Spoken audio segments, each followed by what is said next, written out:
Ahmed Sheikh Cabdiweli oo ah imaamka masjidka Tawxiid ee magaalada Kampala ayaa si kulul uga hadlay ficilka ay argagixisadu ku sheegeen inay banaan tahay laynta dadka muslimiinta ah. Imaamka masjidka weyn ee magaalada Kampala ayaa yiri argagixisadu ay banaan tahay in lala dagaalamo, waxaana kamid ahaa hadaladiisii. laakiin maanta anagu hadaan ummadnahay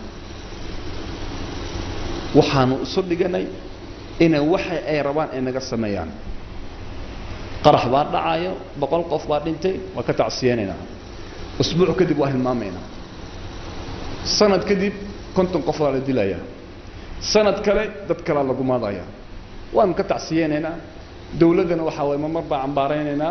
وحالنا عيدا وحاسمي نقد دولتنا وحلا شيء قارنا وحلا شيء علوم الله اللي ما يسو قارب وحبا لقى شيء لكن أناقو أهان ضدك أهل الحل والعقد دمان قف كستميري محان وحان كسمينا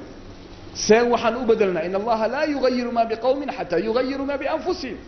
إلهي سبحانه وتعالى ما بدل قوم حالكم إلهي يقول اسبدلان هذا الوحترماي هذه لسقبا وفكر كبن يرضى لنظيفين ولا نظيفين وحيابها أي شيء أيان ولا هرتقين